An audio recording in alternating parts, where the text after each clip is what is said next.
Kabarnya Pak Jokowi sudah jelas statementnya, memberikan restu kepada putra sulungnya, Gibran Rakabuming Raka.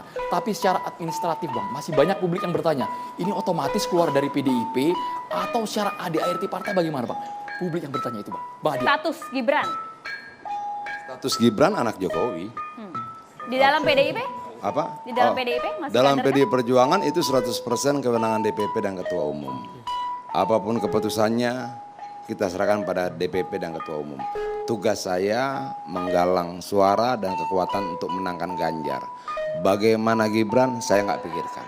Bagaimana Jokowi saya nggak pikirkan. Yang saya pikirkan adalah bagaimana menambah suara sudah satu terus setiap hari. Jokowi dan Gibran masih kader PDI Perjuangan kan?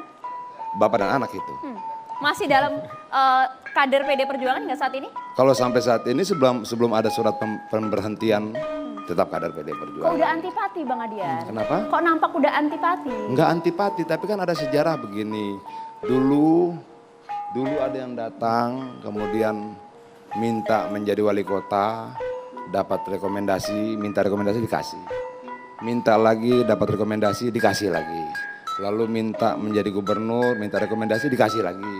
Lalu minta jadi calon presiden, minta rekomendasi, dikasih lagi. Kedua kali dikasih lagi. Lalu ada lagi minta untuk anaknya, dikasih lagi. Lalu ada lagi minta untuk menantunya, dikasih lagi. Banyak Bang ya dikasihnya Bang. Dikasihnya banyak benar. Nah ketika kemudian ada permintaan 3 periode, kita tolak. Ini masalah konstitusi, ini masalah bangsa, ini masalah rakyat yang harus kita tidak bisa setujui. Kemudian ada pihak yang marah, ya terserah mereka. Yang jelas kita bertahan untuk menjaga konstitusi. Menjaga konstitusi adalah menjaga republik ini. Menjaga konstitusi adalah menjaga bangsa dan rakyat kita. Kalau kemudian ada yang marah karena kita menolak penambahan masa jabatan 3 periode atau perpanjangan, bukan karena apa-apa, itu urusan masing-masing, tapi memang untuk menjaga konstitusi.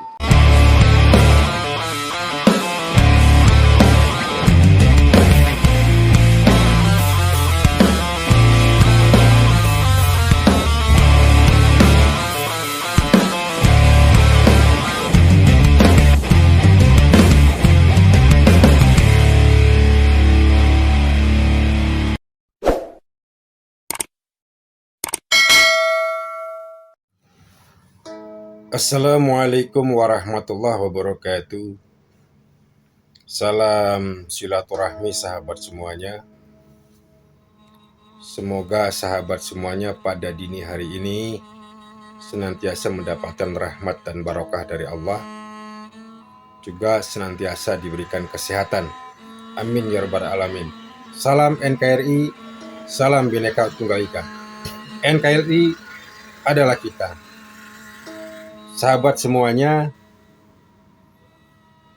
konsensus bersama para pendiri negeri ini, para pahlawan founding father, sepakat untuk membangun sebuah demokrasi ala Indonesia, yaitu demokrasi Pancasila. Apa itu demokrasi Pancasila? Demokrasi yang mengedepankan musyawarah mufakat. Demokrasi yang mengedepankan nilai-nilai persahabatan. Demokrasi yang mengedepankan tepo seliro tenggang rasa. Demokrasi yang tidak mengalahkan nilai-nilai persahabatan. Karena nilai-nilai persahabatan adalah sebuah jati diri bangsa kita. Negeri ini dibangun oleh suatu kebersamaan, persahabatan. Sahabat semuanya, kalau tidak ada alarm melintang, pagi pasangan Prabowo Subianto dan Mas Gibran Rakabuming Raka mendaftarkan diri ke KPU sebagai calon presiden dan wakil presiden. Hingga di Pilpres 2024 akan bertarung berkompetisi 3 pasangan capres cawapres, yaitu Pak Anies Baswedan dengan Gus Muhaimin Iskandar Caimin, Mas Ganjar Pranowo dengan Profesor Mahfud MD, dan Pak Prabowo Subianto dengan Mas Gibran Raka Buming Raka. Ini bertanda isyarat langit, bisikan langit akan terjadi gonjang-ganjing politik 2024. Dan terjadi gempa politik prahara demokrasi. Mengapa demikian? Nilai-nilai persahabatan,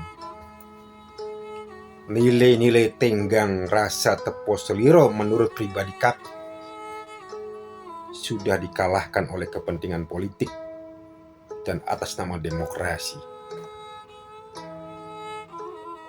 Jika kita berbicara dari hati yang paling dalam, mungkin para pendiri bangsa ini, para pahlawan, para ulama-ulama yang soleh, para syuhada menangis, sedih melihat putra-putri terbaik bangsa ini terkondisikan perang saudara. Ini bukan mengada-gada atau lebay ya. Ini terkondisikan sahabat dengan sahabat berbalik 180 derajat menjadi rival. Ini yang menurut Kap, yang tadi Kap sampaikan bahwa nilai-nilai tenggang rasa, tepo seliro, nilai-nilai persahabatan telah dikalahkan oleh kepentingan politik atas nama demokrasi.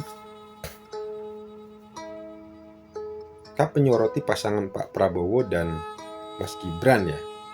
Dalam hal ini Kap bukan subjektif, objektif.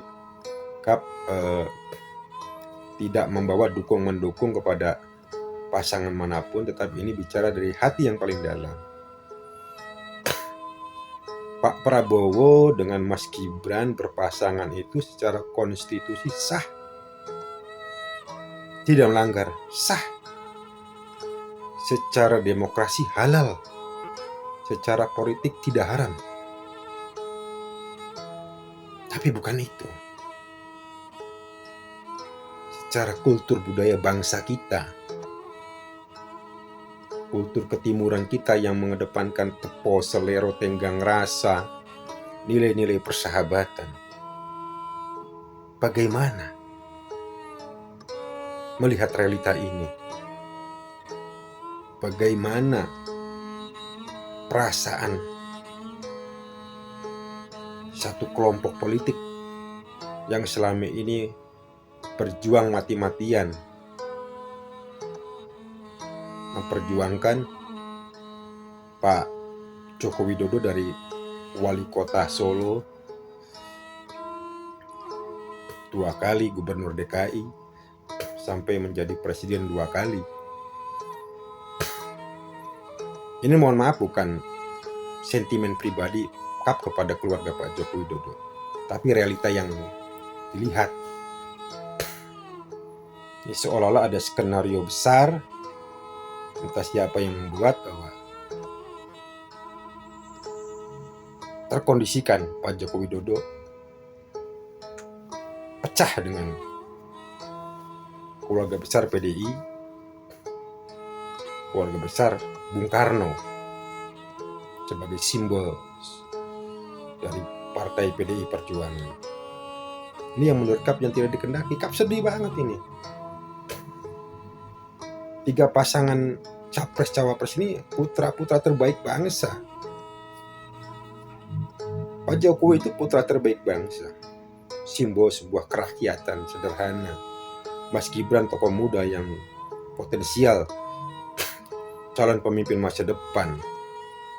Mas Anies Baswedan pernah menjadi rektor Paramadina termuda, profesor termuda.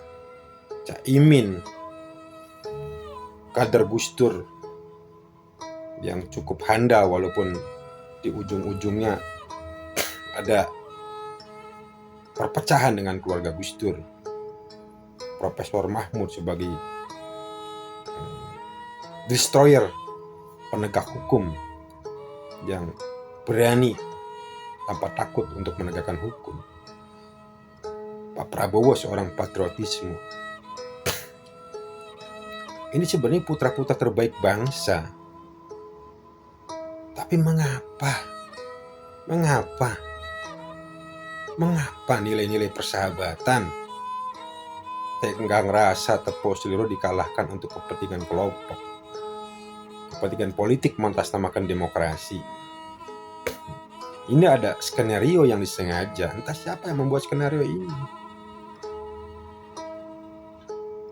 Ini akan menjadi gempa politik prahara demokrasi. Kap merenung sebuah sejarah cerita tentang kerajaan Singosari. Walaupun ini perlu juga kita rekonstruksi kembali kebenarannya sejarah Singosari ini. Tapi kita abaikan itu dulu. Tapi cerita sejarah Singosari yang beredar di buku-buku sejarah, bahwasanya Ken Arok yang dibesarkan oleh kerajaan Singosari oleh Raja Tunggul Ametung dari mulai seorang prajurit menjadi patih, tapi diam-diam dia ingin mengkudeta Tunggul Ametung, bahkan melakukan sebuah skenario Empu Gandring sebagai pembuat keris yang dipesan oleh Ken Arok. Itu sendiri pembuat kerisnya dibunuh oleh Ken Arok, dan keris Empu Gandring itu membunuh Tunggul Ametung, Raja Singosari, oleh Ken Arok. Dan itu berulang kembali, terus saling membunuh, turun-temurun, saling balas dendam. Walaupun cerita ini kita harus luruskan kembali kebenarannya, tapi kita ambil dari sebuah pelajaran itu. Apa kita mau seperti itu? Apa kita bangsa Indonesia yang besar ini mau mengulangi sejarah itu? Nilai-nilai persahabatan Tepo Seliro tenggang rasa dikalahkan oleh kepentingan golongan, kepentingan politik atas nama demokrasi. Coba kita bicara dari hati yang paling dalam. Apakah kita mau seperti itu? Kalau kita ingin menjadi bangsa yang besar, bangsa menjadi mercusuar dunia sesuai dengan cita-cita para founding father, mari kita bangun sebuah demokrasi Pancasila, yaitu demokrasi yang mengedepankan musyawarah mufakat, demokrasi yang mengedepankan nilai-nilai persahabatan Tepo Seliro tenggang rasa, demokrasi yang mengedepankan kepentingan bangsa dan negara di atas segala-galanya. Kurang lebihnya mohon maaf. Ihdinas syiratal mustaqim. Wassalamualaikum warahmatullahi wabarakatuh.